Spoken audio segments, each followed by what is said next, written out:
2단원 새로운 문물의 수용과 자주 독립 첫 번째 시간입니다. 첫 번째 주제, 외세의 침략과 조선의 개항 중에서 흥선대원군과 서양의 침입에 관한 내용에 대해서 알아봅시다. 당시의 나라 밖의 상황에 대해서 알아봅시다. 첫 번째로, 서양의 여러 나라가 자신의 세력을 확대하려고 노력하고 있었습니다. 대표적인 게 영국, 프랑스. 그 다음, 서양의 세력이 자원을 얻기 위해서 동양으로 몰려왔습니다. 그래서 이렇게 몰려온 서양 세력에 의해서 청나라가 전쟁에서 패합니다. 그리고 일본은 미국의 힘에 의해서 항구를 열게 됩니다. 한마디로 동양 세력이 서양 세력에게 굴복했다는 얘기입니다. 자, 서양 세력이 얼마나 셌는지에 대해서 한번 알아보려고 선생님이 특별히 지도를 준비했습니다. 보시죠. 영국 보이시나요? 영국? 이 영국 땅과 색깔이 똑같은 부분, 인도, 아이고 오스트레일리아, 아프리카 많죠? 영국 굉장히 강한 나라였습니다. 이때 당시 세계 최강의 자리에 있었다고 할 수 있습니다. 그 다음에 영국과 거의 버금가는 프랑스 봅시다. 프랑스. 자, 아프리카 쪽에 엄청 넓죠? 아프리카 엄청 넓습니다. 녹색. 그 다음 아시아 쪽에도 있네요. 청나라 밑에. 야, 굉장히 넓은 땅을 가지고 있었죠. 자, 이랬으니 청나라나 일본이 이런 서양 세력한테 당할 수밖에 없는 거죠. 거기에 덤으로 미국도 필리핀 같은 나라를 차지하고 있었답니다. 자, 나라 밖은 이랬는데 나라 안은 어쨌냐? 일단 1단원에서 배웠던 세도 정치 덕분에 나라가 굉장히 어지러웠습니다. 그리고 백성들의 생활은 생활대로 어려워서 여기저기서 밀란이 일어났죠. 그런데다가 청나라와 일본에서 서양 세력에 의해서 무릎을 꿇었다는 소식이 들려오니까 굉장히 불안해했습니다. 그리고 조선에도 서양의 배인 이양선이 나타납니다. 이상하게 생긴 서양의 배, 이양선. 조선의 배는 나무로 된 노를 젓는 배가 대부분이었는데 서양의 배는 노도 없습니다. 배는 쇠로 만들어서 굉장히 큽니다. 검은색에 굴뚝에서 연기 나죠. 한마디로 기계의 힘으로 가는 배입니다. 그러니 조선에서는 이런 배를 처음 볼 수밖에 없는 거죠. 그래서 이양선, 이상하게 생긴 서양의 배라고 불렀습니다. 이런 배들이 조선의 바다에 나타나니까 점점 불안해할 수밖에 없는 겁니다. 이럴 때 흥선대원군이 등장합니다. 흥선대원군에 대해서는 다음에서 알아보도록 하겠는데요. 이 흥선대원군은 나라의 힘을 키우자라는 생각을 가지고 있던 분입니다. 흥선대원군에 대해서 알아봅시다. 흥선대원군은 왕족입니다. 옆에 그림 보이시죠? 이 사람은 세도 정치를 없애고 조선을 바로잡자라는 생각을 가지고 있었습니다. 그런데 이 흥선대원군이 살아있을 당시에 왕이 아들을 갖지 못한 채 세상을 떠나면서 이제 남은 왕족 중에서 왕을 뽑아야 될 차례가 되었는데 흥선대원군의 아들이 왕이 됩니다. 이 왕이 바로 고종입니다. 이렇게 되면서 흥선대원군이 정치를 할 수 있는 기회를 잡게 되는데 왜냐? 아들이 어린 나이에 왕이 됐기 때문에 대신 다스릴 수 있게 된 겁니다. 아들을 대신해서 나라를 다스리기 시작한 흥선대원군은 개혁을 시작합니다. 일단 부정부패를 일삼던 썩은 관리들을 다 내쫓습니다. 그리고 능력 있는 관리들을 고루 뽑습니다. 여기서 고루 뽑았다는 얘기는 뭐냐? 이 당시까지도 당파가 있었습니다. 한마디로 관리들끼리 무리를 지어 나눠져 있었는데 이런 당파를 상관하지 않고 골고루 뽑았다는 얘기입니다. 능력 있으면. 그리고 백성들에게 굉장히 부담이 됐던 서원을 없앱니다. 원래 이 서원은 유교라는 학문, 조선의 정치 이념인 유교를 연구하기 위해서 세워졌던 학교입니다. 지금으로 치면 대학교죠. 처음에는 좋은 의도로 세워졌던 서원이 점점 전국적으로 여러 군데에 세워집니다. 순천 같은 데도 서원이 세네 군데, 한 지역에 세네 군데는 기본이고 많은 데는 열 몇 군데씩 세워졌습니다. 그런데 이 서원은 세금도 안 내고 나라에서 땅도 하사 받았을 뿐만 아니라 그 지역에 살고 있는 사람들한테 무단으로, 그러니까 허락도 받지 않고 돈을 거둘 수도 있었고, 사람을 데려다가 그냥 돈도 주지 않고 일을 부릴 수 있었습니다. 그러니 백성들 입장에서는 굉장히 서원 때문에 힘들었겠죠. 이런 고통을 알고 있던 흥선대원군은 과감하게 그 당시에 있던 서원 중에 10분의 9를 없애버립니다. 양반들이 굉장히 난리가 났겠죠. 왜냐하면 양반들 입장에서는 서원이 바로 자신들이 공부하는 학교이자 자신들의 모임, 한마디로 자신들의 당파가 묶여있는 장소이기도 했기 때문입니다. 하지만 흥선대원군은 백성을 위해서라면 못할 것이 없다라는 생각으로 서원을 과감하게 없애버립니다. 그리고 양반에게 세금을 걷습니다. 이러한 개혁들로 인해서 백성들은 흥선대원군을 굉장히 좋아합니다. 그런데 흥선대원군이 한 가지 좀 실수한 것이 바로 경복궁을 무리하게 중건을 하려고 했던 겁니다. 경복궁은 임진왜란 때 불타가지고 없어졌습니다. 그리고 200여 년 동안 복구가 안 되었습니다. 지금 현재는 멀쩡히 있죠? 이게 다 흥선대원군 덕분에 그렇습니다.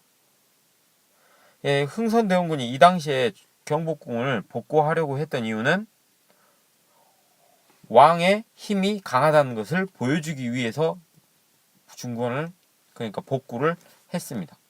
그런데 복구 과정에서 돈이 너무 많이 들어갔을 뿐만 아니라 백성들을 품삯도 제대로 주지 않으면서 부렸기 때문에 백성들이 굉장히 원성이 높았다고 합니다.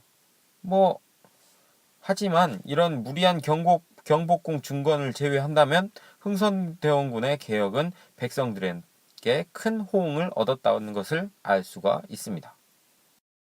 자, 이렇게 흥선대원군이 개혁을 하는 동안에 나라 안팎으로는 큰 일들이 벌어집니다. 일단 1863년에 고종이 임금의 자리에 즉위하면서 흥선대원군이 정치를 할 수 있게 됩니다.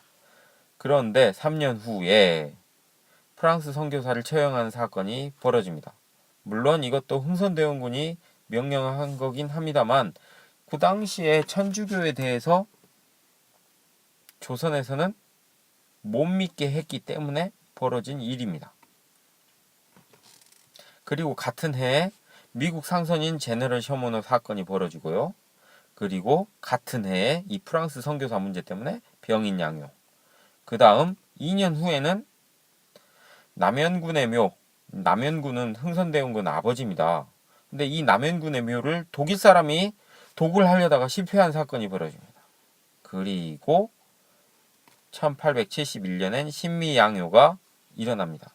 여기서 양요라는 것은 서양의 군대가 쳐들어와서 소란을 일으켰다는 소리입니다. 하지만 말이 소란이지 전쟁입니다. 전쟁. 그리고 같은 해에 척화비를 건립합니다. 자, 이런 사건들이 줄줄이 일어나는데 그 중에서 컸던 사건 첫 번째, 병인양요. 병인양요는 그 당시에 조선의 기조였던 천주교에 대한 탄압, 이 천주교에 대한 탄압 덕분에 프랑스 선교사들이 처형당하게 됩니다. 그리고 많은 조선의 천주교 신자들이 처벌을 받죠. 뭐 처형당한 사람도 수백 명이고요. 뭐 귀양 가거나 벌을 받은 사람들도 굉장히 많았습니다. 그런데 이 와중에 살아남은 프랑스 선교사 한 명이 이 사실을 프랑스 본국에 알립니다. 그래서 프랑스가 조선에 이 책임, 어떤 책임이냐? 프랑스 선교사를 죽인 책임을 물으려고 강화도로 쳐들어온 것이 바로 병인양요의 원인이자 시작입니다. 자, 1866년에 강화도 침략을 시작으로 해서 병인양요가 벌어집니다. 그리고 한 달간 강화도를 점령하는데요. 이때 프랑스 군대를 격퇴한 사람이 바로 양원수 장군, 그리고 양원수 장군과 조선 군대가 싸웠던 곳이 바로 이 정족산성입니다. 정족산성에서 숨어있던 조선 군대가 마음 놓고 그냥 온 겁니다. 그냥 조선 군대 없겠지 하고 그냥 오던 프랑스 군대를 숨어 있다가 기습을 한 겁니다. 그래서 피해를 입은 프랑스 군대가 물러나면서 병인양요가 끝납니다. 그리고 1871년 신미양요입니다. 신미년에 서양의 오랑캐가 소란을 피웠다는 얘기죠. 그런데 뭐 미국과 전쟁한 겁니다, 사실은. 자, 원인은 무엇이냐? 미국의 상선 제네럴 셔먼호가 통상을 요구하면서 우리나라에 왔는데 그냥 통상만 요구한 게 아니라 통상을 안 한다고 행패를 부립니다. 뭐 여기서 행패라고 썼지만 자, 사진 봅시다. 그림에 보시면 이게 제네럴 셔먼호인데요. 구멍들 보이시죠? 배 옆에 구멍들 다 대포가 들어있는 구멍입니다. 한마디로 행패를 어떻게 부렸냐? 대포 쏜 겁니다. 조선 사람도 납치하기도 하고 대포도 쏘면서 행패를 부렸습니다. 그래서 열받은 우리나라 백성들이 이 미국 상선을 불태워버립니다. 이 과정은 여러분이 좀 검색을 해보시는 게 좋을 것 같습니다.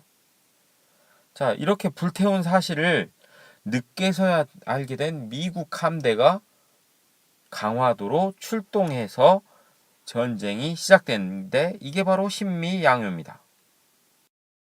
과정을 보시면 일단 강화도에 미국 함대가 쳐들어옵니다. 그리고 어제연 장군이 조선군을 지휘하면서 끝까지 싸웁니다. 광성보라는 진지인데요. 현재 모습은 이렇습니다. 자, 바다를 향한 진지입니다.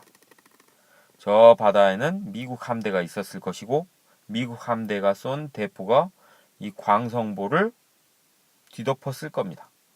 하지만 그 어려움 속에서도 어제연 장군과 조선 군대는 끝까지 저항을 했습니다. 물론 전투에선 패했지만 이 전투를 치르고 난 미군은 조선이 이렇게 강하게 저항할 줄 몰랐다는 그런 생각에 굉장히 놀랍니다.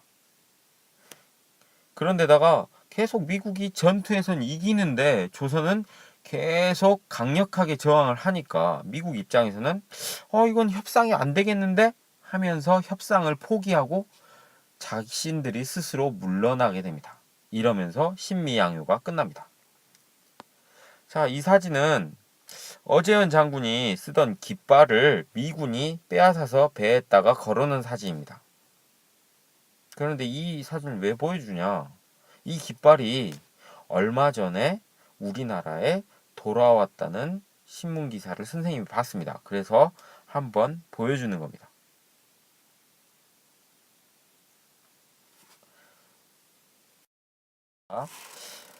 조선은 병인양요와 신미양요 두 차례에 걸쳐 서양이 이렇게 침입을 해오니까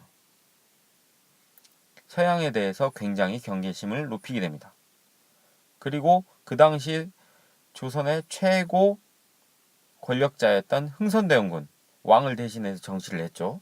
흥선대원군은 이 척화비를 전국 각지에 세웁니다. 척화비의 내용은 책에 나와 있으니까 사진 옆에 나와 있습니다. 꼭 확인하세요. 자, 이렇게 척화비를 세우고 서양과의 통상을 완전히 금지시킵니다. 이렇게 흥선대원군이 정치를 하는 동안에는 서양과 통상을 할 수가 없었습니다. 딱 흥선대원군이 딱 10년 동안 나라를 다스렸거든요.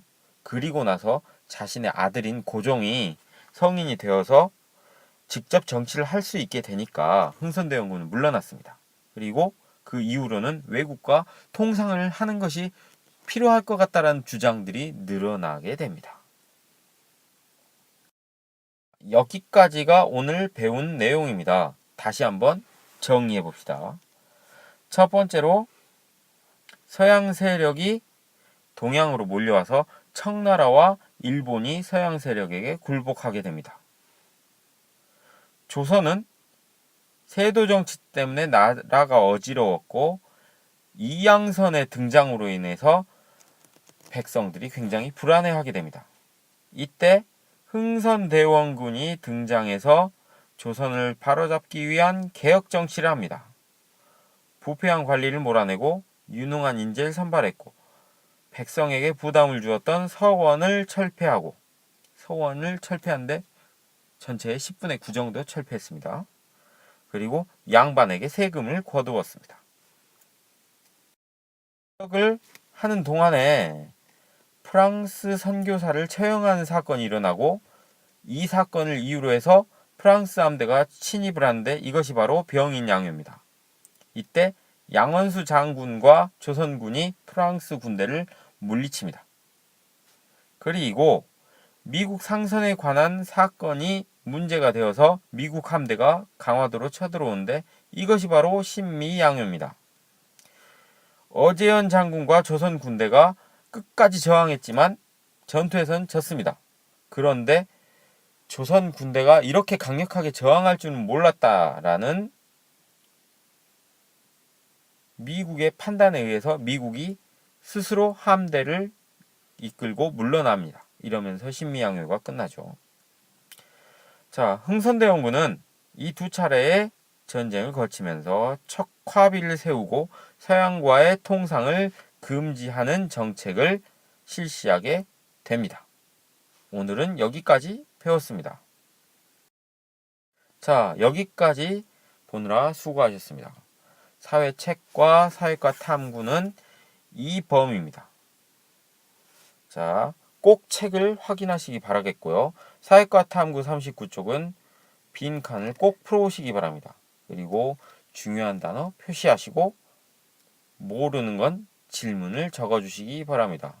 그리고 모르는 단어는 책에 꼭 단어 뜻을 찾는 거 잊지 말기 바랍니다.